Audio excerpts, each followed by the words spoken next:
Hare Nama, Hare Nama eva kevalam, Kalo nasteva, nasteva, nasteva gatiranyata.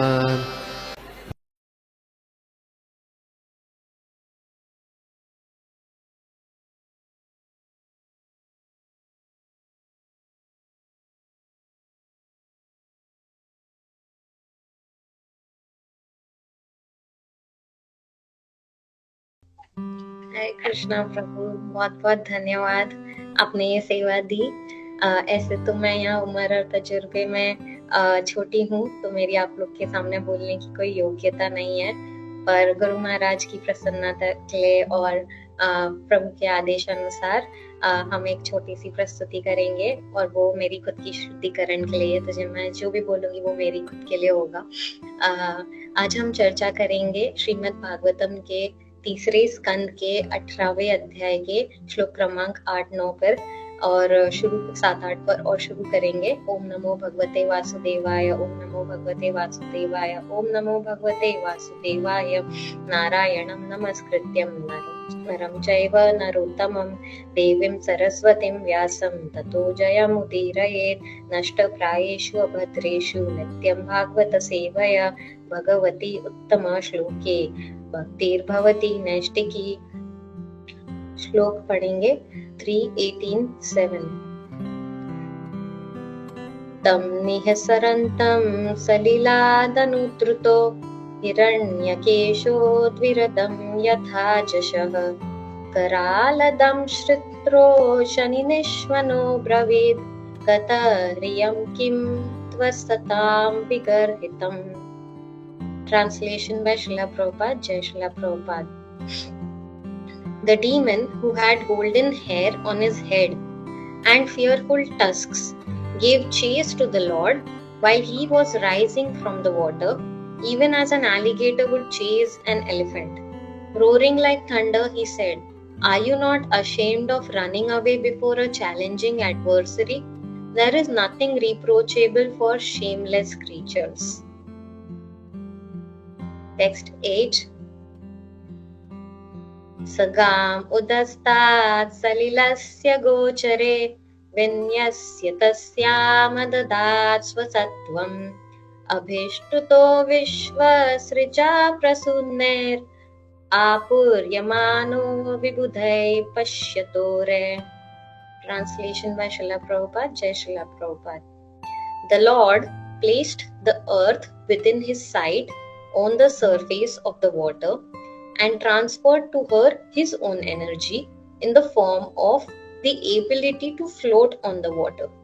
While the enemy stood looking on, Brahma, the creator of the universe, extolled the Lord, and the other demigods rained flowers on him.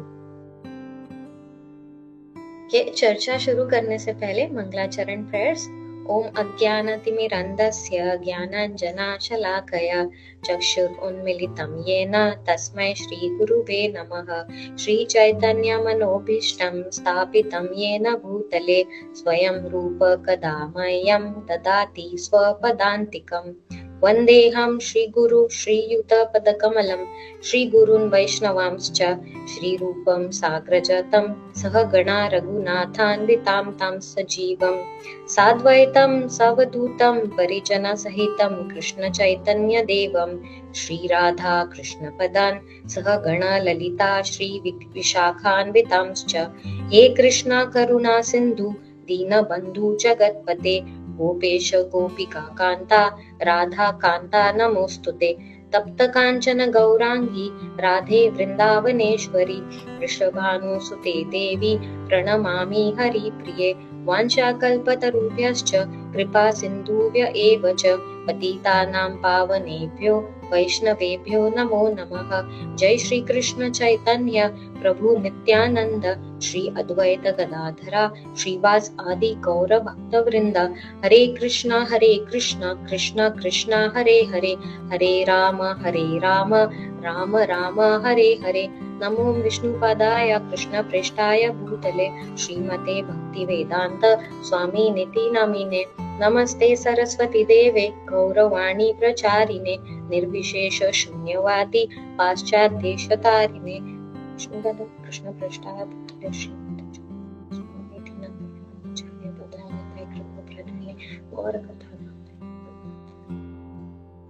Okay, तो आज का जो श्लोक है वो कौन से अध्याय से है? उस अध्याय का शीर्षक क्या है? भगवान वराह और असुर हिरण्यक्ष के बीच युद्ध, the battle between Lord bore and the demon Hiranyaksha. तो इससे एक स्टोरी याद आती है, वाइल्ड बोर्स की एक स्टोरी है। तो इस स्टोरी में क्या होता है कि एक गांव होता है, एक गांव में बहुत सारे वाइल्ड बोर्स आते हैं और बहुत तहस नहस करते हैं, घरों से खाना वाना लेके जाते हैं, और वो वाइल्ड होते हैं तो वो काफी जानलेवा भी हो सकते हैं। तो सब डर रहे हैं गांव वाले और सोच रहे हैं, युक्ति निकाल रहे हैं कि कैसे हम इन वाइल्ड बोर्स को गांव में आने से रोके या घरों में आने से एटलीस्ट रोके, या हम अपने आप की प्रोटेक्शन कैसे करें, शेल्टर कैसे ले, बच्चों को कैसे संभाल के रखें। तो ऐसा सब लोग सोच रहे आइडियाज, बट क्योंकि ये बहुत वाइल्ड है, जंगली है, तो कुछ ज्यादा कोई कर नहीं पा रहा है। और ये वाइल्ड बोर्स रोज आते हैं किसी भी टाइम पे आके और घरों से सब चीजें खाना वाना लूट के सब चले जाते हैं। तो पंचायत में बिठाते हैं और एक जो वहाँ पे एक एक्सपीरियंस्ड कोई वृद्ध व्यक्ति होते हैं, बहुत तजुर्बा है उन्हें, तो फिर वो एक सजेशन उपाय देते हैं और बोलते हैं कि हमें क्या करना चाहिए ताकि ये वाइल्ड बोर्स जो है आप लोगों के घरों में ना आए। इससे बचने के लिए एक तरीका है कि एक बड़ा सा गांव के बीच में एक मैदान है, तो उस मैदान में अपने घर में जितना भी खाने पीने की चीजें हैं जो ये वाइल्ड बोर्स को लगेगी खा सकते हैं, वो सब बीच में मैदान में डाल दीजिए रोज आके। तो सब लोग मानते हैं। वैसे भी कुछ वंडरफुल आइडिया लग रहा नहीं है, बट कुछ ऑप्शन भी नहीं है, सब कुछ ट्राई किया, कुछ हो नहीं रहा है, तो बोले ये भी करके देख लेते हैं। तो वो सब गांव वाले मानते हैं और ये करते हैं। तो एक हफ्ते तक ऐसा रोज कर रहे रहते हैं। तो जो वाइल्ड बोर्स है वो आते हैं, वो उनको भी लगता है कि थोड़ा ये कुछ ट्रैप है कि सामने से ही यहाँ पे खाना दे रहे हैं। तो पर एक उनमें से एक वाइल्ड बोर जो रहता है वो आके खाना लेके फटाफट चला जाता है, देख के कुछ हुआ नहीं।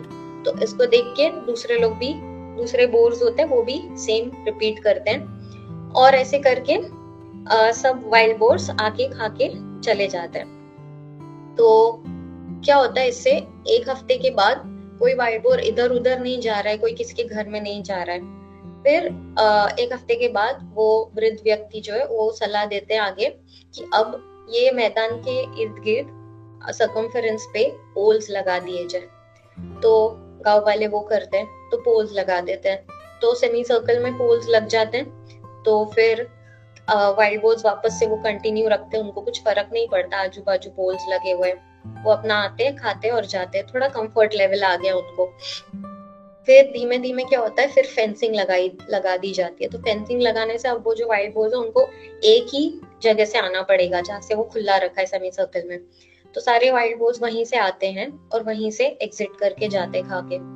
तो उनको कंफर्ट लेवल होते जाते हैं, बट उनको पता नहीं चल रहा, स्लोली स्लोली ये ट्रैप होते जा रहे हैं। फिर फेंसिंग लगता है, फिर फाइनली गेट लगता है, और फाइनली वो वाइल्ड बोर्स इस तरह से कंप्लीटली ट्रैप हो जाते हैं। तो ये स्टोरी का क्या रेलेवेंस है, जिस प्रकार से कंफर्ट आते जाता है ये ट्रैप में, day by day slowly slowly ये इल्यूजन में आ रहे हैं, ट्रैप में आ रहे हैं, उसी तरह हम भी डे बाय डे माया के इल्यूजन में, ट्रैप में आते जा रहे और हमें पता नहीं चल रहा है। Okay, that's the moral of the story. कुछ लोग इतने completely trapped है, हाँ, जिसमें भगवान ने भगवद गीता में जिनको बोला है माया अभृत ज्ञान, जिनका ज्ञान completely taken away हो गया है, पूरा completely माया से हर लिया गया है। तो वो लोग ये सारी जो ये लीलाएं हैं भगवान की, जो शास्त्र है उसमें कुछ भी श्रद्धा नहीं रखते हैं। उनको लगता है कि ये सब माइथोलॉजी है। वो बोलते हैं कि ये कैसे भगवान है जो जब देखो तो भाग रहे हैं, अभी हमने पढ़ा श्लोक में कि भगवान भाग रहे हैं पृथ्वी को लेके। हाँ, पहले कोई बोलता है कि ये आपके भगवान है, वो कभी रन छोड़ के भाग जाते हैं, कभी माखन चुरा के भाग जाते हैं, कभी यशोदा मैया की छड़ी के डर से भाग जाते हैं। तो ये भगवान नहीं हो सकते हैं हाँ, कि जो भाग रहे हैं। कुछ लोग तो हंसते हैं कि अब तो ये हरे कृष्णा वालों ने तो भगवान को बोर बना दिया एकदम, ठीक है।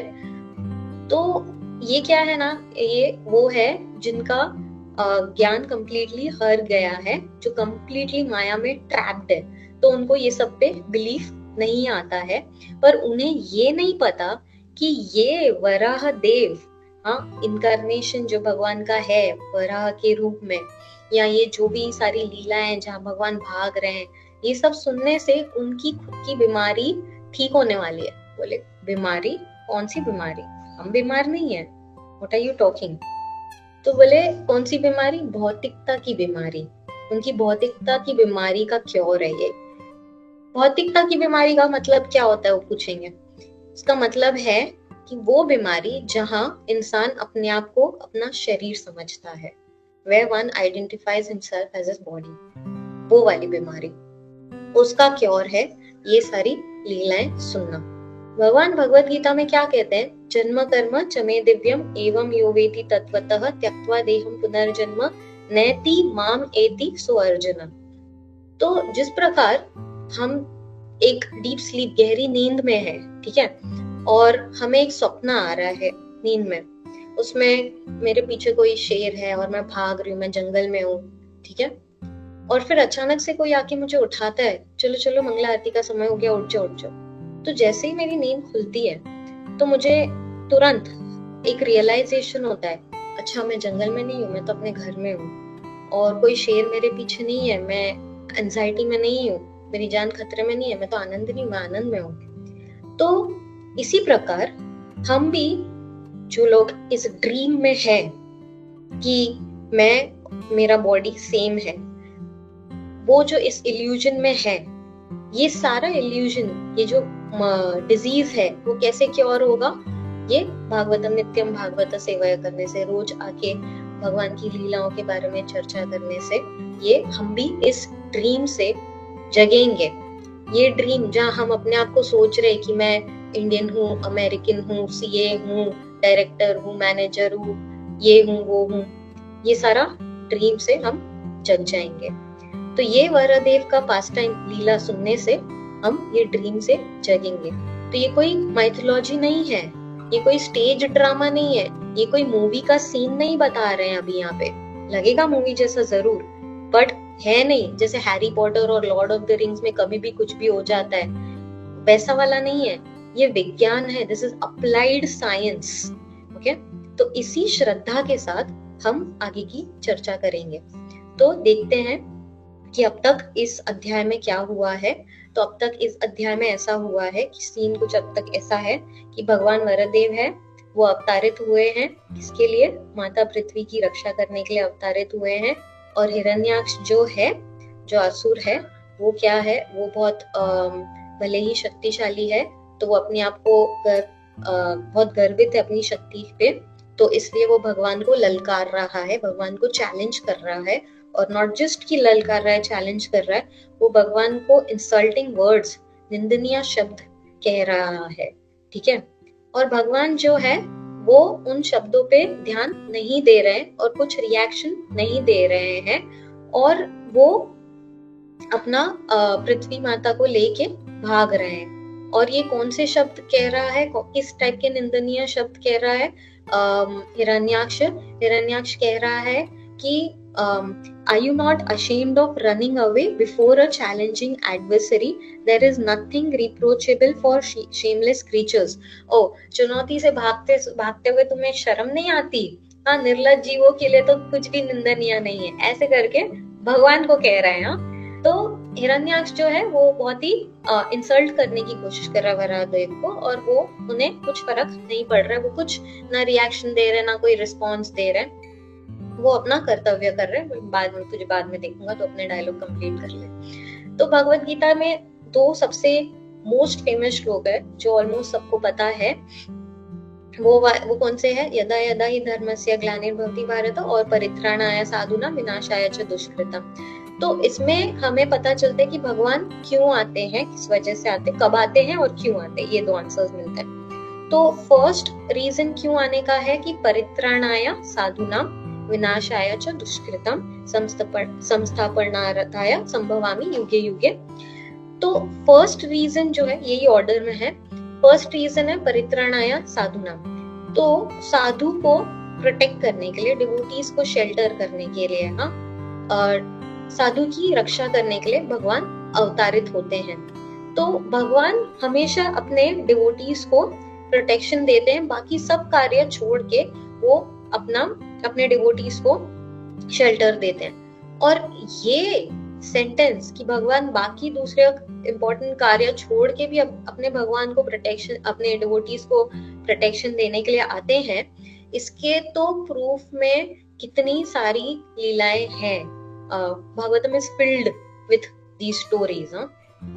तो यहाँ पे कौन से पर्टिकुलरली, इस सीन में कौन से पर्टिकुलरली भक्त को भगवान बचाने के लिए अवतारित हुए हैं? पृथ्वी माता को, ठीक है। और फिर पृथ्वी माता को बचा रहे, इसलिए हिरण्याक्ष को कोई रिस्पॉन्स नहीं दे रहे हैं। और भी कुछ डिवोटी है जिनको भगवान बचाने के लिए ये अवतार लिए हैं। कोई गेस कर सकता और कौन है पृथ्वी माता के अलावा जिसके लिए भगवान ऐसे निंदनीय शब्द पूरे टॉलरेट कर रहे हैं? और वो है हम। हमारे लिए भगवान निंदनीय शब्द टॉलरेट कर रहे हैं। कैसे? क्योंकि उन्हें पता है कि अगर हम ये लीला जब डिस्कस करेंगे, जब इसको रेलिश करेंगे, जब आपस में ये नित्यम भागवत सेवा क्लास में आएंगे, साधु संग करेंगे, तो इससे क्या होगा? हमारा मटेरियल डिजीज क्योर होगा। तो इसलिए हमारे लिए भी बेनिफिट है ये चीज। तो श्रील प्रभुपाद ने यहाँ पे तात्पर्य में क्या बताया कि भगवान ने यहाँ रिएक्ट क्यों नहीं किया? क्योंकि उन्हें अपने कर्तव्य का बोध था। कौन सा कर्तव्य? सबसे पहले भूमि देवी को सेफ पोजीशन में रखें, ठीक है। तो भूमि देवी को सेफ पोजीशन में रखने के लिए भगवान ने ये सारे इंसल्टिंग वर्ड्स टॉलरेट किए। अब भूमि देवी को कहाँ रखा? क्वेश्चन ये आता है। तो भगवान ने कहाँ रखा? नेक्स्ट श्लोक में बताया कि पानी के ऊपर रखा, ओके। तो पहले अपना कर्तव्य निभाया, बाद में वराहदेव ने हिरण्याक्ष से आगे का जो भी है डीलिंग्स वो आगे के श्लोका में आएगा। सोचने वाली बात है कि अगर पृथ्वी को पानी में रखा, ओके, एंड पृथ्वी फ्लोट हो रही थी ताकि वो पूरा आगे का एपिसोड देख सके, यू नो, आगे जो भी होने वाला है हीरोइक एक्टिविटी भगवान का, हीरो वर्सेस विलन, ये पूरा फाइट होगा। तो सोचने वाली बात ये है कि अगर हम एक छोटा सा पत्थर, मोटा सा पत्थर लेके पानी में रखें तो क्या होगा? वो पत्थर पानी में डूब जाएगा, फ्लोट नहीं होगा। आपको कोई बॉल है हैवी, वो पानी में डूब जाएगा। और पृथ्वी का वेट तो कितना ज्यादा है। अब ये पृथ्वी पानी में डूब नहीं रही है, फ्लोट हो रही है, तो ये कैसे हो रहा है? ये सोचने वाली बात है। ये कोई नॉर्मल फीड नहीं है, ये कुछ इनक्रेडिबल एक्टिविटी है जो सिर्फ भगवान कर सकते हैं। तो कैसे हो रहा है ये? क्यों हो रहा है? इसमें सेकंड श्लोका में जो वर्ड्स यूज किया है वो है स्वसत्वम। सत्वम से ये हो रहा है। स्वसत्वम का word by word meaning Prabhupada ने क्या दिया है? बाय हिज ओन एक्सिस्टेंस, यानी कि भगवान की खुद की एनर्जी के वजह से ये फ्लोट हो रहा है। और एक पास टाइम है बहुत फेमस वाला, जिसमें पत्थर पानी में फ्लोट हो रहे थे। वो कौन सा पास टाइम है? राम सेतु लीला, काफी फेमस पास टाइम है। तो उसमें भी ये पत्थर कैसे पानी में फ्लोट हो रहे थे? भगवान की एनर्जी से। भगवान की एनर्जी कैसे डाली गई उन पत्थरों में? भगवान का नाम लिखने से, और जिससे हमें पता चलता है कि भगवान का नाम में विच इज उसमें सारी की सारी भगवान की एनर्जी है। और यहाँ तो भगवान खुद अपनी एनर्जी पृथ्वी माता में ट्रांसफर करके उन्हें फ्लोट करवा रहे हैं। तो इससे भगवत गीता का ये वाला श्लोक कनेक्ट होता है जहाँ भगवान बताते हैं मयाध्यक्षेन प्रकृति सूयते सचराचरम। तो इस वाले श्लोका में भगवान क्या बोल रहे हैं, ट्रांसलेशन है, the material nature which is one of my energies is working under my direction, O son of Kunti, producing all moving and non-moving beings. Under its rule, this manifestation is created and annihilated again and again. तो जितने भी जीव है या जितने भी वस्तुएं हैं, वो सब किसकी वजह से मूव हो रही है, भगवान की शक्ति से मूव हो रही है, चाहे वो मूविंग हो या नॉन मूविंग हो। यानी कि अगर एक निर्जीव वस्तु भी है, यहाँ पे अगर एक टेबल पड़ा है और ये टेबल को मुझे हिलाना है, वो टेबल अपने आप नहीं हिलेगा, उसको उसमें कोई एनर्जी चाहिए, कोई धक्का देना चाहिए उसको मूव करने के लिए, राइट। तो उसी प्रकार हमें समझता है कि जब भी कोई चीज मूव हो रही है तो उसमें एक एनर्जी आ रही है। वो किसकी एनर्जी है, वो भगवान की एनर्जी आ रही है। तो बाय हम खुद के बल पे हम कुछ नहीं कर सकते हैं, हम एकदम यूजलेस है। जब तक हमें भगवान की वो एनर्जी नहीं है तब तक हम कोई कार्य नहीं कर सकते हैं। और इसका प्रूफ हम कैसे देख सकते हैं, एक निर्जीव व्यक्ति होगा, उससे अभी यहाँ पे एक जीवित व्यक्ति है, मान लीजिए उसकी मृत्यु हो जाती है, ठीक है। अब उसके वही 2 हाथ है, 2 पैर है, ब्रेन है, हार्ट है, सारे parts of the body intact है, बट फिर भी वो चल फिर नहीं पा रहा है, सोच नहीं पा रहा है, बोल नहीं पा रहा है, कुछ फील नहीं कर पा रहा है। उसे कितने भी आप पिंस प्रिक कर लीजिए या कितनी भी बार खंजर मार लीजिए, कुछ उसको फील नहीं होने वाला है। पर क्यों, वो तो सेम ही है, सेम बॉडी है। तो क्या फर्क हो गया उसमें, क्या चीज जो है वो मिसिंग है जिसकी वजह से ये पूरा ट्रांसफॉर्मेशन आ गया, वो है कि उसमें से क्या निकल गया, आत्मा निकल गई। और ये जो आत्मा है वो क्या है, परमात्मा का अंश है। तो वो एनर्जी है भगवान की, ठीक है। ये जो स्मॉल स्पार्क है वो हर एक जीव में है, और उसी के वजह से ये जो जीव है वो चल रहे हैं, बोल रहे हैं, हिल रहे हैं, खा रहे हैं, सोच रहे हैं, फील कर पा रहे हैं, ठीक है। तो यहाँ पे भी सेम है, ये पृथ्वी कैसे पानी में फ्लोट हो रही है, इज बिकॉज कि भगवान ने उसमें एनर्जी डाली है। और एक पृथ्वी की क्या बात करें, ठीक है, हमें पता है कि कितने सारे प्लैनेट्स है इस पूरे मटेरियल क्रिएशन में, कितने सारे यूनिवर्सेस हैं जो बहुत ही पर्टिकुलरली, बहुत ही स्पेसिफिकली वो फ्लोट हो रहे हैं। और सिर्फ फ्लोट एक जगह पे नहीं हो रहे, वो अपने ऑर्बिट में मूव भी हो रहे हैं और बहुत प्रिसाइज तरीके से मूव हो रहे हैं। एक तो बहुत ही ज्यादा स्पीड पे मूव हो रहे हैं, और वो भी बहुत एक अमेजिंग चीज है कि इतनी स्पीड पे इतने हैवी ऑब्जेक्ट्स कैसे मूव हो सकते हैं। बिकॉज अगर हम रोड पे देखते हैं, जो हैवी व्हीकल्स होते हैं उनके लिए एक लास्ट लेन होता है कि हैवी व्हीकल्स स्लो जाएंगे, हाँ, तो इसलिए वो फास्ट नहीं जा सकते, वो फास्ट लेन में नहीं जाते, उनके लिए स्लो लेन हमेशा उनको बताया जाता है कि एकदम लास्ट लेन में जाए, depends left hand right hand क्या है, तो लास्ट लेन में जाने से ताकि वो स्लो जाए और दूसरे ट्रैफिक को डिस्टर्ब ना हो।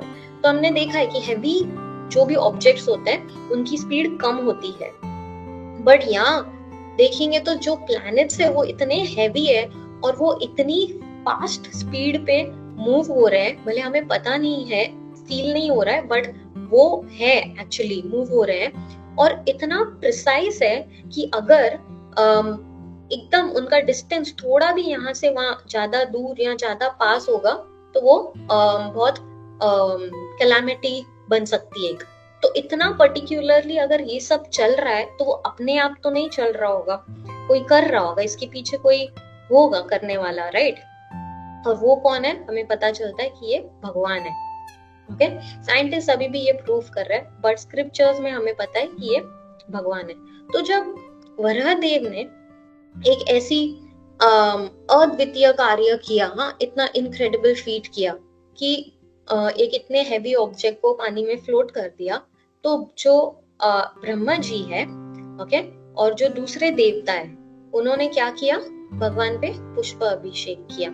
ऑफ कोर्स हिरण्याक्ष को ये नहीं पता चलेगा कि ये कितना इनक्रेडिबल एक्टिविटी है, बट बिकॉज जो ब्रह्मा जी है और जो बाकी देवता है वो भक्त है, भक्तों को हमेशा भगवान की इनक्रेडिबल एक्टिविटीज पे बहुत उनसे बहुत नेक्टर मिलता है, रेलिश होता है, और उनको हमेशा लगता है कि हम भगवान का ग्लोरिफिकेशन करें, कीर्तन करें। हाँ, और इसीलिए ही भगवान ये सारी एक्टिविटीज करते हैं ताकि उनके भक्त प्रसन्न हो सके, ऐसा।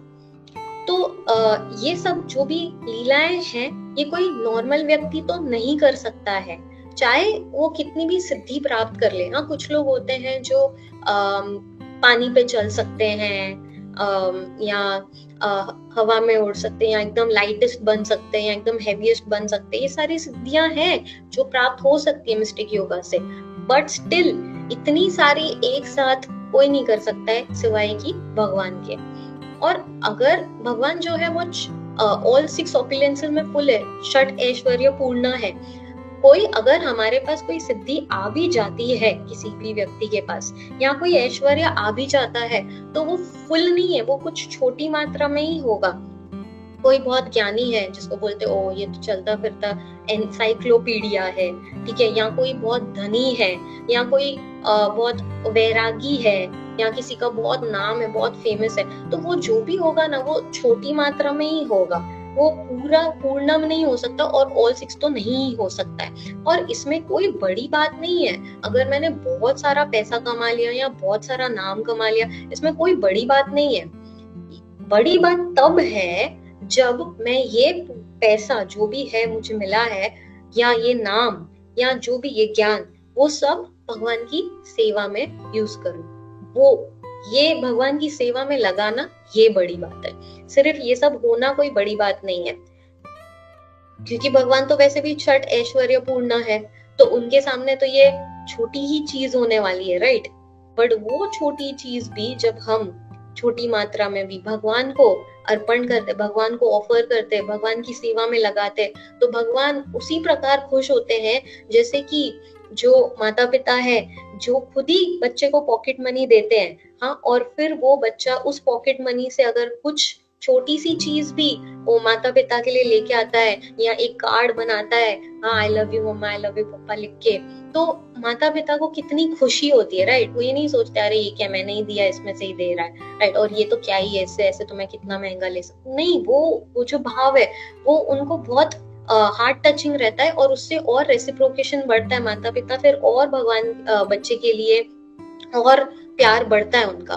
तो उसी प्रकार हमारे पास अगर कोई सिद्धि है भी, अगर कोई हमारे पास ऐश्वर्य है भी, भले ही छोटे मात्रा में है, वो अगर हम भगवान की सेवा में लगा दे, हाँ पूरे भाव के साथ, तो भगवान भी उसी प्रकार से खुश होंगे, और ना ही खुश होंगे और उनका रेसिप्रोकेशन भी होगा, वो उनका प्रेम हमारे लिए बढ़ेगा, and then this cycle keeps going on and it increases, कि भगवान और भक्त के बीच में ये प्रेम का आदान प्रदान बढ़ता ही जाता है, and it is so nectarean.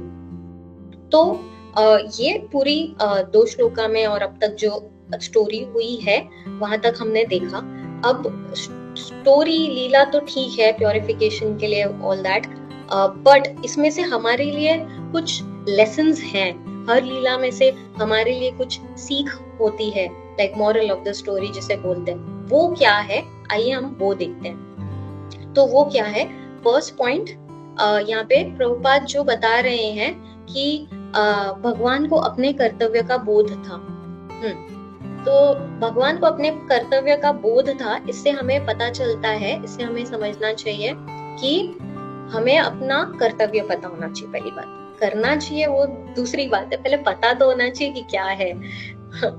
तो कौन से कर्तव्य है हमारे, तो ब्रॉडली कैटेगराइज करेंगे 2 में। तो फर्स्ट कर्तव्य हमारा कौन सा होता है, इज मटेरियल ड्यूटीज, हाँ भौतिक कर्तव्य, एंड ऑफ कोर्स सेकंड वाला तो ऑब्वियसली कौन सा हुआ, स्पिरिचुअल ड्यूटीज, आध्यात्मिक कर्तव्य। ओके, क्या होता है भौतिक कर्तव्य, मटेरियल ड्यूटीज, इसका मतलब क्या होता है। तो भौतिक कर्तव्य या मटेरियल ड्यूटीज वो सारी ड्यूटीज होती है जिसका गोल, जिसका एम क्या है कि अपने देह को और अपनी आत्मा को, शरीर और आत्मा को एक साथ बनाए रखना। उसके लिए जो भी कार्य हमें करना पड़ेगा वो सब मटेरियल ड्यूटीज में आता है। ओके ठीक है, to keep the body and soul together, all the duties you do, material duties. क्या क्या आ जाएगा इसमें? खाना खाना जरूरी है, ओके, फिर सोना जरूरी है, वही ईटिंग, स्लीपिंग, मीटिंग, डिफेंडिंग, वो सब आ जाता है। और ऑफ कोर्स एडिशनल भी सोशलाइजिंग भी जरूरी है, ये सारी चीजें आ जाती है, ओके। अब स्पिरिचुअल ड्यूटीज क्या है? तो स्पिरिचुअल ड्यूटीज का गोल क्या होता है?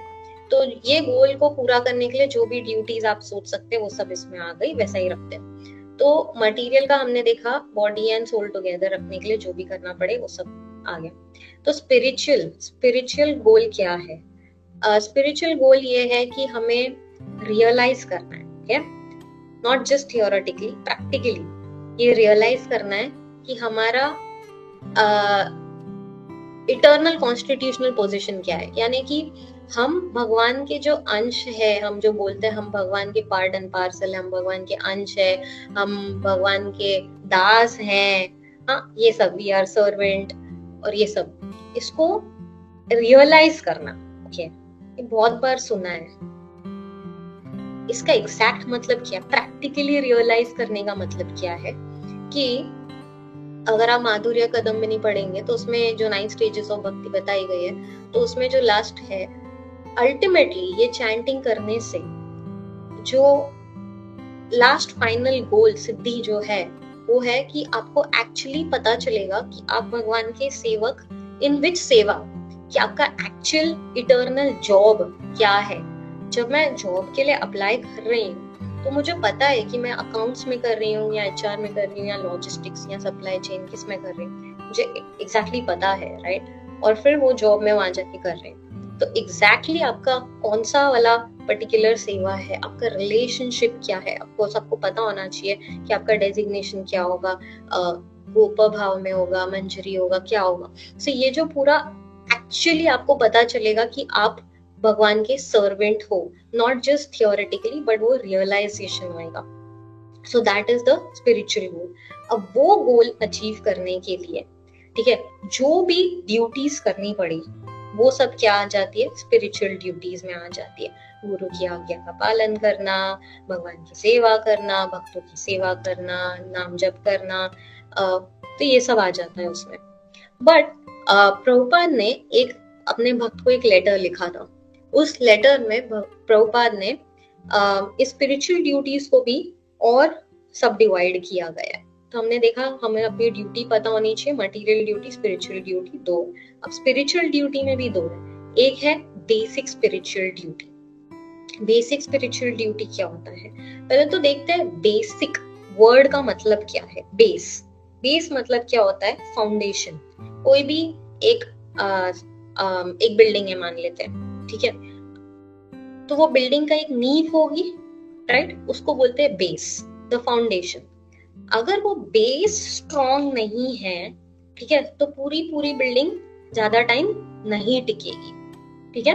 तो जो लोग हैं वो सोचते हैं कि मैं इतनी सेवा कर रहा हूँ, मैं इतनी भक्ति कर रहा हूँ, मैं इतने साल से प्रैक्टिस कर रहा हूँ, बट अभी भी कुछ फर्क दिखाई नहीं दे रहा है, तो मोस्ट लाइकली कि बेस वीक है, बेसिक स्पिरिचुअल ड्यूटी सही से नहीं हो रही है, ये कंक्लूड इजी सेफली हम कर सकते हैं। तो देखते हैं बेसिक स्पिरिचुअल ड्यूटी क्या है। No guesses, no price for guessing, बहुत इजी। क्या हो सकती है बेसिक स्पिरिचुअल ड्यूटी? कुछ प्रभुपाद ने हमको इतना टफ नहीं दिया है कि है ना रोज आधे घंटे वृक्षासन में खड़े हो जाओ या ऐसे कुछ अलग अलग योगा करो या टफ, एकदम बेसिक, या कोई ऑस्टेरिटी करो या नंगे पैर चल के जाओ, कुछ नहीं, एकदम बेस। क्या बोला है, 4 नियमों का पालन करो, और वर्ड यूज किया है उस लेटर में 4 regulative principles to be followed strictly. Okay, that's the catch. Strictly. And 16 माला जाप करना है, but the words used are 16 rounds on beads daily. Okay? इसका थोड़ा पोस्टमार्टम करते हैं। 16 राउंड 16 माला, ठीक है, ऑन बीड्स, ठीक है। अभी आपके गुरु ने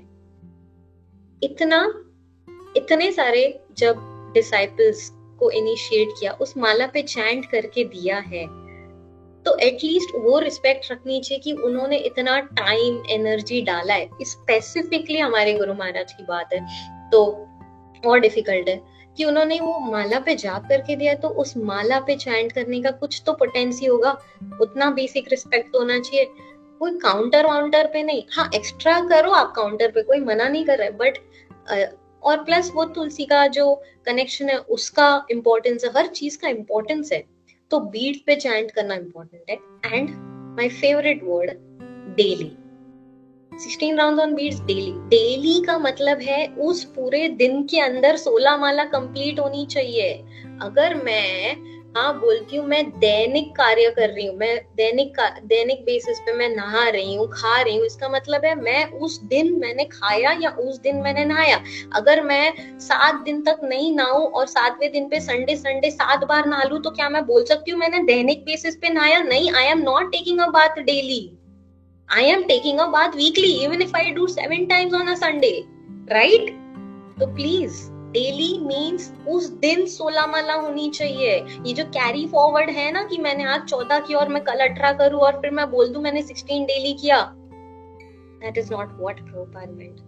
This is basic spiritual duty, basic, okay? और अगर ये बेस सही नहीं है ना, आगे मत जाइए, बिल्डिंग टूट जाएगी। पहले इस बेस को सही कीजिए, ठीक है? फिर प्रभुपाद ने ये लेटर में लिखा है कि these basic Krishna conscious duties are essential to be performed regularly and they will give you the necessary strength to keep fixed up in devotional service. As soon as a devotee is regularly engaged in this way, he will always be engaged in Krishna conscious, always be engaged. कुछ लोग बोलते हैं कि हम हमेशा कैसे, सदा कैसे कृष्णा कॉन्शियस रहे? How is it possible to be Krishna conscious 24/7? ये बहुत बार आता है, कैसे हो सकता है? Krishna will reveal the whole spiritual science in his heart, due to which he becomes a sincere devotee.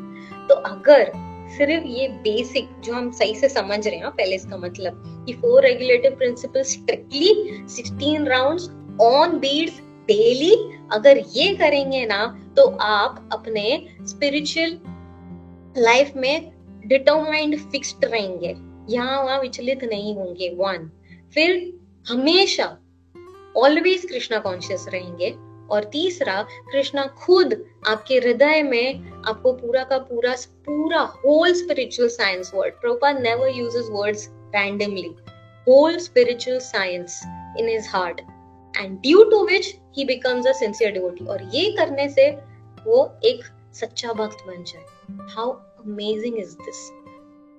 Okay? And especially me, we take it so lightly. हमें क्या करना है? नहीं, मुझे तो बस भागवतम पढ़ना है, चैतन्य चरितामृत पढ़ना है, आगे आगे पढ़ते जाना है, एडवांस स्पिरिचुअल ड्यूटीज में जाना है। That is what our mind tells us कि चल चल चल अभी बहुत हो गया, आगे बढ़ते। नहीं, ये कोई यहाँ पे कोई मैराथन नहीं है जो कंप्लीट करना है। बिल्डिंग बना रहे, बेस से बनाते हैं। और प्रभुपाद ने हमारा माइंड हमें को बोलेगा कि चलो अभी आगे जाते हैं, नेक्स्ट करते हैं, हम ये लेक्चर ले लेते हैं, ये सेवा कर लेते हैं।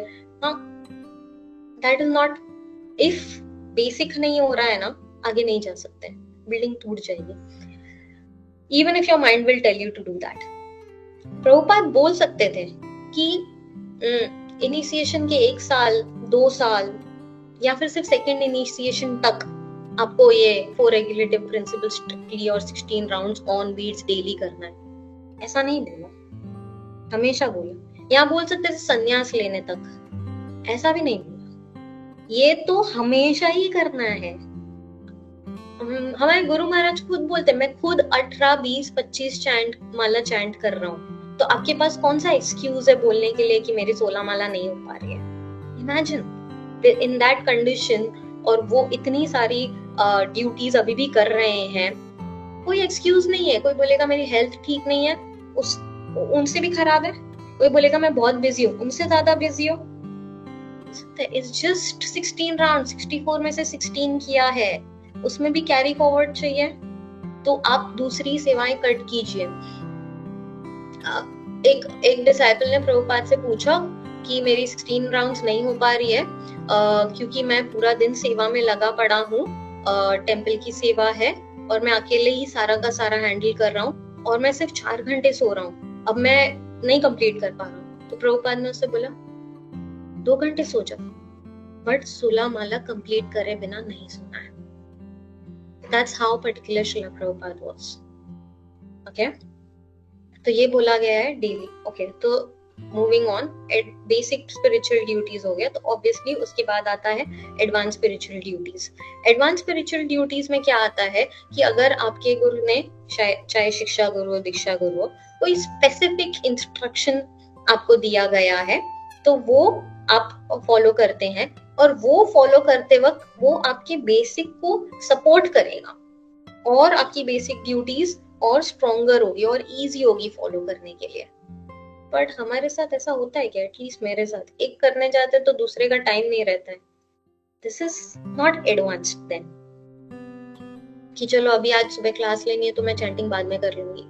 This is not the way it should be, that's not correct. It is, हमारा ये सौभाग्य होता है कि अगर हमें कोई एक स्पेसिफिक इंस्ट्रक्शन मिला है अपने गुरु से, चाहे वो शिक्षा गुरु हो, दीक्षा गुरु हो, सबको नहीं मिलता है एक स्पेसिफिक। क्योंकि वो स्पेसिफिक इंस्ट्रक्शन फॉलो करने के लिए, फिर हमें फुलफिल करने के लिए कुछ एक एक्स्ट्रा थोड़ा कुछ त्याग करना पड़ेगा, कुछ थोड़ा सा और कंफर्ट जोन से बाहर जाना पड़ेगा, राइट? और वो उससे क्या होगा, उससे हमें एक्स्ट्रा स्पिरिचुअल ब्लिस मिलेगा और आनंद मिलेगा और नेक्टर मिलेगा।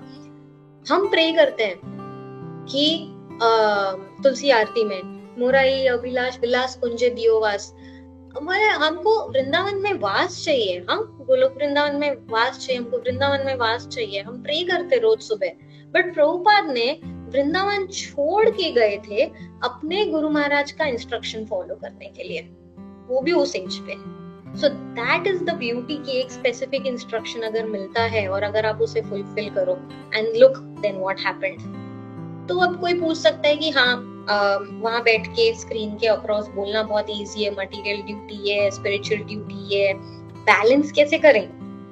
टाइम तो मेरे पास इतना है, एनर्जी तो उतना ही है, तो कैसे करेंगे? तो उसका आंसर ये है कि अगर आप अपनी मटेरियल ड्यूटीज, जो आपके भौतिक कर्तव्य है, वो भी अगर आप स्पिरिचुअल कॉन्शियसनेस से करें, यानी कि भौतिक कर्तव्य विद आध्यात्मिक चेतना से करना है, तो उससे रियल प्रोग्रेस होगा, उससे ये बैलेंस हो जाएगा। बट हम स्पेसिफिकली मेरे जैसे लोग क्या करते हैं, हम तो आध्यात्मिक कर्तव्य भी भौतिक चेतना से कर रहे हैं, चैंटिंग कर रहे हैं which is a spiritual duty, but consciousness का है आज ऑफिस में मैंने वो मेल करना बाकी है, आज खाने में लंच में क्या लेके जाऊं, हाँ फिर आज शाम को है ना वो गेस्ट आने वाले तो एयरपोर्ट से पिक करने जाना है क्या, ये मेरी भौतिक चेतना है।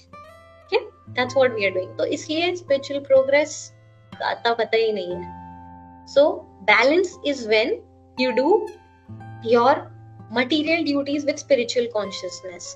अब ये कैसे करते हैं? ये ऐसे करते हैं कि जब आप ऑफिस में भी जा रहे हैं, जब आप किसी से बात कर रहे हैं, हर चीज में आप सोच सकते कैसे इसको कृष्णा से कनेक्ट करें, and it's not very difficult. Krishna खुद भगवत गीता में इतना इजी बनाते हैं, बोलते हैं I am the sun, I am the moon, I am the light, I am the taste in water. अगर आपको कोई इंटेलिजेंस दिखे, कोई स्किल देखी, I am the ability in man, हर चीज में आई एम करके बता दिया है। कृष्णा अपना बड़ाई नहीं मार रही, बता रहे कि हम कैसे कृष्णा को कनेक्ट कर सकते हैं। अगर ऑफिस में मैं देखूं कि वाओ ये बंदा कितना अमेजिंग, कितना इंटेलिजेंट, कितना अच्छा प्रेजेंटेशन बना रहा है, दैट इज कृष्णा। इसने इतनी ट्रॉफीज अचीव की, दैट इज कृष्णा।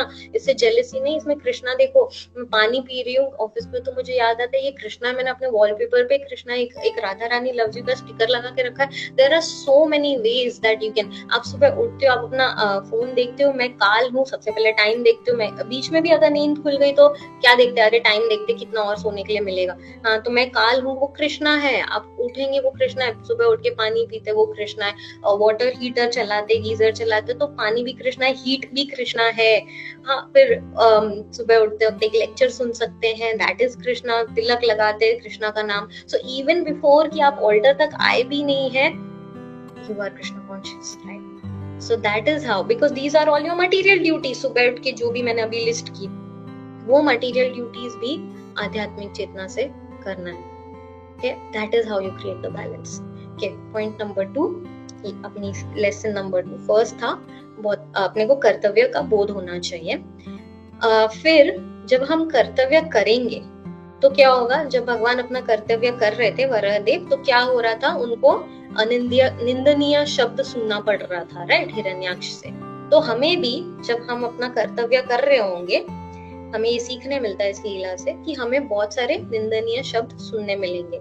निंदनीय शब्द तो क्या, निंदनीय शब्दों की पूरी माला पहनाई जाएगी। जितना अच्छे से कर्तव्य करोगे उतना आपको निंदनीय शब्द सुनने मिलेंगे। जैसे हम नया नया कृष्णा कॉन्शियसनेस में आते हैं, स्पेसिफिकली मेरे साथ तो हुआ ही था, तो अचानक से सब बोलने लग जाते हैं कि ये क्या कर रहे हैं, ये क्या हो गया, ये तिलक विलक क्यों लगा रहे हो, इतना लंबा लंबा तिलक लगा रहे हो, माला पहन रहे हो, क्या हो गया, सब ठीक है ना, कुछ हुआ तो नहीं, कुछ ब्रेकअप वेकअप नहीं हो गया, सब ठीक है, घर पे सब ठीक है, ये क्या, फिर एक ने बोला क्या पंडित बनने जा रहे हो क्या, सीए छोड़ दिया क्या, ऐसे सब बहुत सारे ऐसे चैलेंजेस आएंगे या डीमोटिवेटिंग शब्द आएंगे।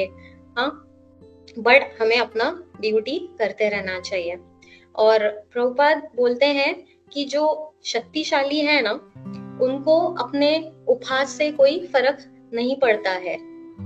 बट शक्तिशाली का मतलब क्या है यहाँ पे, शक्तिशाली का मतलब है आध्यात्मिक शक्ति, स्पिरिचुअल स्ट्रेंथ।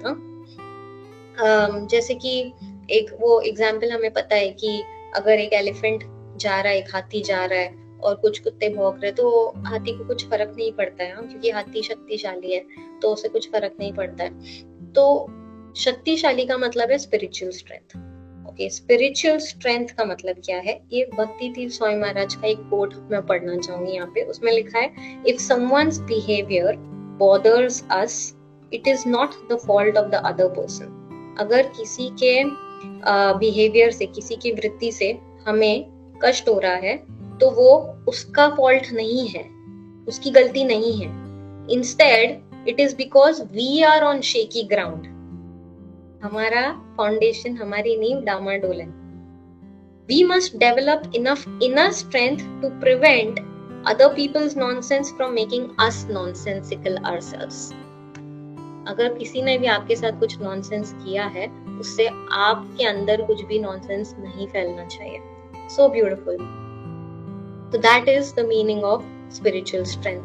जब ऐसा, और ये किससे आएगा, वही अपनी नींव स्ट्रॉन्ग करने से आएगा, अपनी spiritual basic spiritual duties properly करने से आता है, और वाकई आएगा।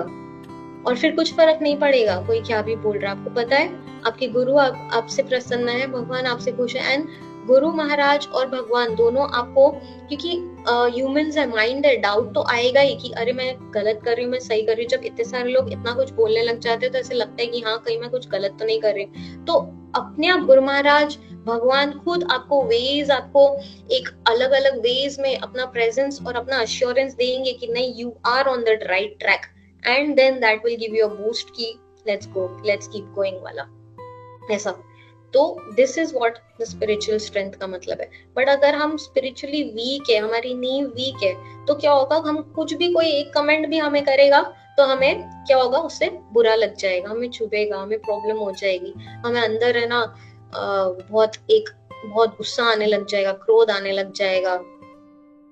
हाँ, तो जैसे कि अब मैंने कोई सर्विस की और किसी ने एक फीडबैक दे दिया, ये क्या बोला, ये तो सब गलत बोल दिया, या मैंने एक सेवक बोला ऐसे थोड़ी करते हैं, या ऐसे नहीं करना चाहिए, आरती ऐसे होती है क्या, ऐसे ये तिलक ऐसे लगाते हैं क्या, कोई कुछ भी थोड़ा हमें बोल देता है तो हमें बुरा लगने लग जाता है, और फिर हमें लगता है कि हम उसे कुछ रिटर्न बोले, या फिर किसी और को जाके बताए कि अरे इसने मेरे साथ ऐसा बोला।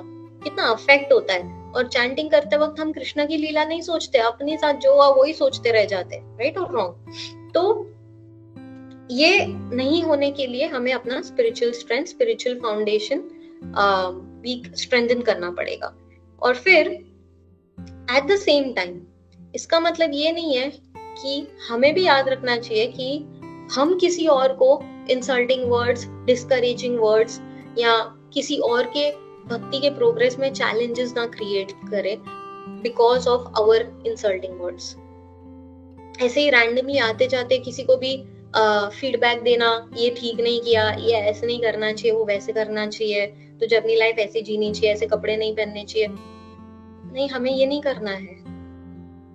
प्रभुपाद ने बोला था इस्कॉन क्या है, एक हॉस्पिटल है और हम सब अपनी बीमारी, भौतिकता की बीमारी क्योर करने के लिए आए हैं। प्रभुपाद ने ये नहीं बोला कि ये पुलिस स्टेशन है, सब एक दूसरे को डंडा करेंगे, तू ऐसे कर ऐसे कर, नहीं, ऐसा नहीं बोला था, राइट। कृष्णा कॉन्शियसनेस, बुरिजन प्रभु बताते हैं कि Krishna consciousness is to rectify ourselves and glorify others, not other way around. But most of us, we do other way around. We glorify ourselves and try to rectify others. Correct? तो कोई पूछ सकता है कि तो मतलब क्या प्रीचिंग नहीं करना चाहिए? क्योंकि प्रीचिंग करते वक्त आपको बताना पड़ेगा कि ऐसे नहीं, ऐसे करें, वैसे करें, क्योंकि चैतन्य महाप्रभु ने तो बोला जा रे देखो तारे कहो कृष्ण उपदेश। हाँ, तो कृष्ण का उपदेश देने बोला है ना, तो आप कृष्ण के बारे में बोलिए, हरिनाम की ग्लोरीज बोले, उसे दीजिए, हरिनाम दीजिए। और मोस्ट इम्पोर्टेंट बात ये है कि जब हम प्रीचिंग करते हैं ना, तो पहली बात we have to be fully convinced कि ये मैं नहीं बोल रही हूँ, I am just a loud speaker. मेरे गुरु महाराज मुझसे बुलवा रहे, माइक उनके हाथ में, ये सिर्फ एक लाउड स्पीकर जो सबको दिख रहा है ना वो है, बट पीछे जो जिसके हाथ में माइक है वो बोल रहा है। सो फर्स्टली मेरे में पोटेंसी है ही नहीं कि मैं प्रीच कर पाऊँ, ठीक है, मैं सिर्फ एक पॉपेट हूँ अपने गुरु महाराज के हाथ में। That is the first thing. हम लेक्चर के बिगनिंग में बोलते मेरी योग्यता नहीं है, बट फिर अगर हम आके सबको बोलने लग जाए आते चलते ये ठीक नहीं किया, ये ठीक नहीं किया, तो ये डुप्लीसिटी है, राइट। अगर मेरी योग्यता नहीं है वो कि तो मैं कैसे किसी को रेक्टिफाई करूंगी? तो कोई बोलेंगे नहीं माता जी, बट मैं ना रेक्टिफाई करने के वे से नहीं बोल रहा हूँ, मैं उसका शुभ चिंतक हूँ, वेल विशर, पर दुखा दुखी। तो फिर क्या आप बोलोगे उसको? तो द पॉइंट इज हियर, गौर गोपाल दास प्रभु बोलते हैं कि जब आप किसी को रेक्टिफाई कर रहे हैं या आप किसी को फीडबैक दे रहे हैं, तो उसके कुछ सिनेरियोज होते हैं, उसमें आप फीडबैक दे सकते हैं। First is you have to give feedback if you have authority. क्या आपको पास वो अथॉरिटी है? क्या उसने आपको वो अथॉरिटी दी है या किसी ने आपको अथॉरिटी दी है उसको जाके वो बोलने की?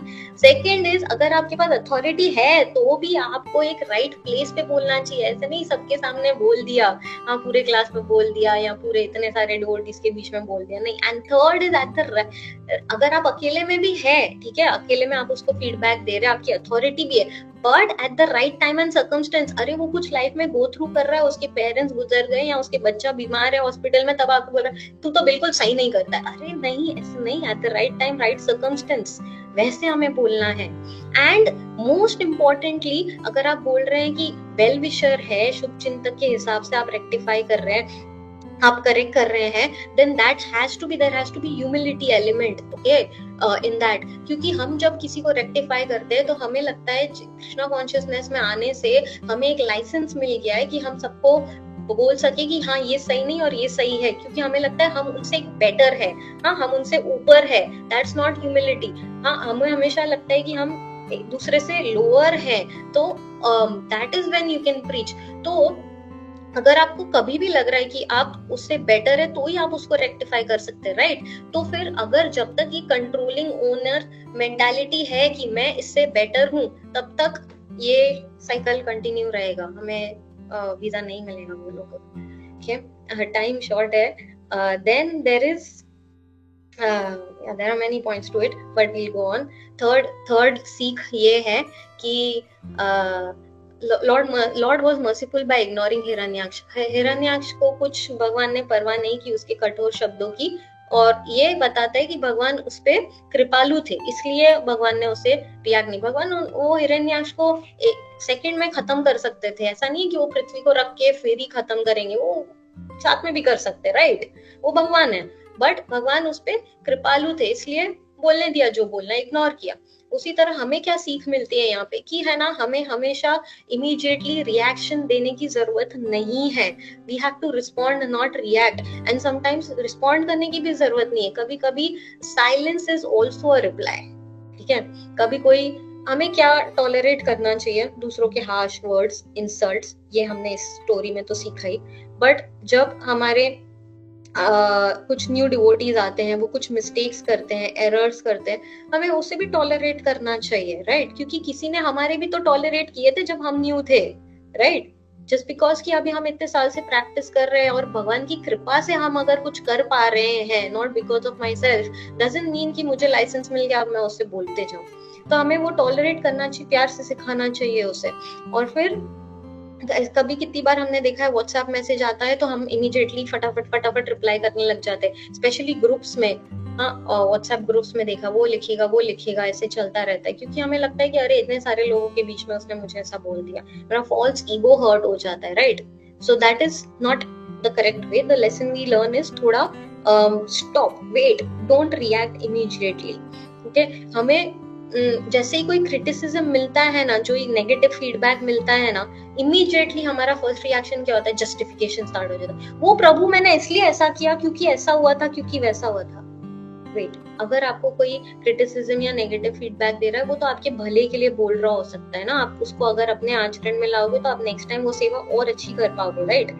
तो दैट इज वन, उस तरीके से उसको लेना चाहिए, नॉट इमीडिएटली जस्टिफाई करना चाहिए। व्हेन यू इमीडिएटली जस्टिफाई ना, तो उससे क्या पता चलता है? डिफेंडिंग मेंटालिटी पता चलती है। Defending mentality, because when we say कि हमारा बेसिक क्या है? Eating, sleeping, mating and defending, जो एनिमल्स भी करते हैं। तो डिफेंडिंग का मतलब यहाँ पे सिर्फ ये नहीं है कि हम फिजिकली डिफेंड कर रहे हैं, अपने आप को घर बना रहे हैं अपने लिए और सेफ्टी रख रहे हैं। नहीं, डिफेंडिंग का मतलब ये भी है कि हम अपने फॉल्स ईगो को डिफेंड कर रहे हैं। That is also a materialistic approach. वो भी हमें ध्यान देना है कि हम अपनी फॉल्स आइडेंटिटी को डिफेंड कर रहे हैं बात बात पे। जरूरत नहीं है, हम थोड़ा टॉलरेंस दिखाएंगे ना, तो वो अपने आप बंदा चेंज हो जाएगा और अपने आप कृष्णा खुद उसे गाइड करेगा। और ऐसा बहुत बार होता है कि हम मेंटल मैसेजेस देते हैं, कुछ रिप्लाई करने की जरूरत नहीं, और थोड़े टाइम बाद खुद ही आके सामने से सॉरी बोल देता है। बहुत बार ऐसा होता है। अगर नहीं रिएक्ट किया तो ये एक्सपीरियंस करने मिलेगा। फिर लास्ट पॉइंट, कर्तव्य निष्ठा व्यक्ति को कभी भय नहीं आता। यहाँ पे लिखा है कि जो भी अपना कर्तव्य अच्छे से करता है वो कभी भी भयभीत नहीं होता वो व्यक्ति। तो यहाँ पे हम देख सकते हैं कि जो फियर, भय, जो फियर वर्ड है उसका मतलब क्या है अगर देखा जाए तो? Fear meaning absence of faith. जहाँ पे श्रद्धा है, जहाँ पे फेथ है, जहाँ पे विश्वास है, वहां फियर नहीं हो सकता, वहां भय नहीं हो सकता है, राइट? जैसे कि एक बच्चा है, उसको अपने माँ बाप पे पूरा विश्वास है, तो जब वो माँ बाप के साथ होता है तो उसे डर नहीं लगता है, राइट?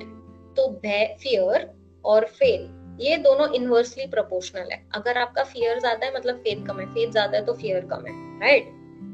तो अगर हमें भगवान पे पूरा पूरा मतलब पूरा का पूरा विश्वास है, तो हमें किसी भी चीज से भयभीत होने की जरूरत लगेगी ही नहीं।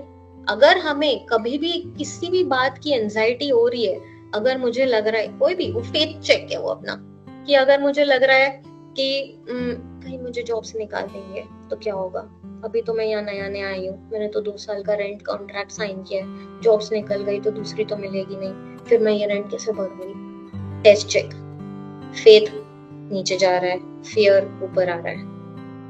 अगर मेरे बिजनेस में लॉस हो गया तो मैं क्या करूँ? अगर मेरे बच्चों की शादी नहीं हुई तो मैं क्या करूँ? अगर मुझे ये बीमारी हो गई, फेथ नीचे जा रहा है, फियर ऊपर आ रहा है, टेस्ट चेक, फेथ चेक, ऐसा। तो ये सब हमें समझना चाहिए कि फियर तब आता है जब हमारा फेथ डगमगा रहा है। और जितना बंदा एंजाइटी में है, जितना फियरफुल है, मतलब फेथ नीचे जा रहा है। बहुत इजी है, भगवान को पूरा का पूरा सरेंडर, फेथ बढ़ जाएगा, फियर अपने आप चला जाएगा। वो उसी तरीके से जब प्लेन में टर्बुलेंस आता है, बट बच्चे को डर नहीं लगता है, बाकी सबको डर लग रहा है। क्यों? क्योंकि बच्चा बोल रहा है पायलट तो मेरा पप्पा है, मैं तो आराम से बैठा हूँ, मुझे पता है वो संभाल लेंगे।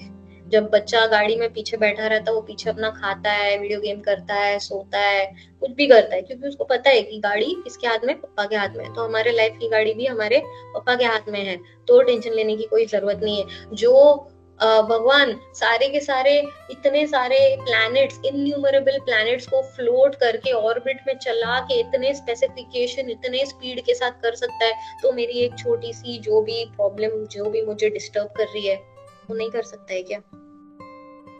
मतलब यहाँ फेथ नहीं है ना। इतना सब कर सकता है, बट मेरा एक छोटू सा नहीं कर सकता है क्या? ऑफ कोर्स कर सकता है यार, इतने प्लैनेट्स फ्लोट कर रहा है, तो मैं तो उस इतने सारे प्लैनेट्स के, इतने सारे कॉन्टिनेंट्स के, इतने सारे कंट्रीज के, इतने सारे लिविंग एंटिटीज में तू छोटू से, इतनी मेरी छोटू प्रॉब्लम है, तो क्या टेंशन है? एक माता जी ने जब कोविड में मेरी जॉब चली गई थी, तो एक माता जी ने मुझे एक कोट बताया था जो मुझे काफी इम्प्रेस हुआ था। तू लग हरि के नाम पे, हरि लगे तेरे काम पे। बस दैट्स इट, वो ले लिया हार्ट पे। और इट्स नॉट दैट कि हमें हरि को अपने काम पे लगाना है, obviously that's not the goal, but the point is कि अगर हम अपनी कर्तव्य करेंगे, अपनी सेवा करेंगे, अपना हरि नाम करेंगे, हमें पता है हमारा सब टेकन केयर है, बाकी सब, क्योंकि कृष्णा इतने सारे जगह इतने अश्योरेंस दे चुके हैं, will my devotee never perishes, I give him what he lacks, I take care of, I protect what he already has. कितनी सारे भगवत गीता में श्लोकास है, कितने सारे भागवतम में स्टोरीज है जो हमें बताता है कि हमें ये सब की चिंता करने की तो कोई जरूरत ही नहीं है। बस फेथ होना चाहिए कि भगवान है वो कर लेंगे, बट हमें क्या है, हमें फेथ है अपनी एबिलिटीज पे। कृष्णा की एबिलिटीज पे फेथ थोड़ा कम है।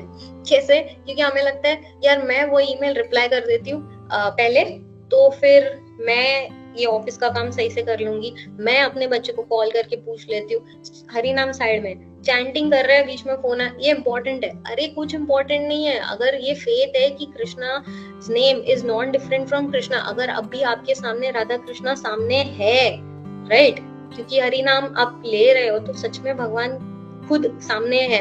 अगर अब भी इस मोमेंट पे इमेजिन कीजिए राधा कृष्ण आपके सामने है, तो आपको कुछ भी टेंशन होगा आपके बच्चे का, जॉब का, XYZ जो भी चीज आपको परेशान करे, of course not, right. So that way when we are chanting, वो पूरा faith on the holy name being non different from the Lord, ये इससे फियरलेसनेस आता है। तो मैं आप सबसे, टाइम अप हो गया है, मैं आप सबसे आशीर्वाद चाहती हूँ कि मुझे भी ऐसा फुल फेथ आए और ये सारे लेसन्स जो भी मैंने बोले वो सब मैं अप्लाई कर पाऊँ।